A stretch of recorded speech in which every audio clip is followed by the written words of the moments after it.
mag'lubiyatga bugun sizlarga Tailandda Phuketda qanaqa qilib bir kunim o'tganini ko'rsataman. Shunaqa pishgan bashara bilan turib, sirazu shpaklovka qilishni boshladim. Chunki bu odam atigi 1 soat uxlab, soat 4 da turgan. Shunaqa chiroyli bo'lib olib, zavtraka tushdim. To'g'risi normal ovqat ham yemadim. Bitta sosiska bilan meva yedim. Keyin ertalabdan juda ham zo'r joyga yo'l oldik. Shu kunda meni orzuyim amalga oshdi. Nima gitsanglar, hozir ko'rasizlar.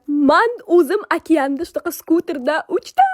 Soqoqda skuterda uchib, okeanda uchishni orzu qilardim. Shu skuterda biz 8 ta har xil ostrovga bordik. Shu toshlardan ham yiqilib tushishga ulgurdim. Keyin kokteyllarni ichib, men o'zim nakонец-то skuterga o'tirib, qolgan ostrovlarga yo'l oldim.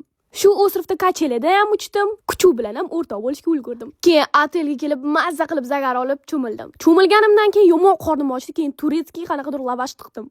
Shunaqa biqindan keyin yana bitta turga yo'l oldik. O'zim ham ovqatlandim, muchuvga ham ovqat berdim, lekin meni mensimadi. Shunaqa taq-tuq tadax qilib biz ham pesheraga keldik. Peshera juda ham chiroyli, lekin ozgina qo'rqinchli.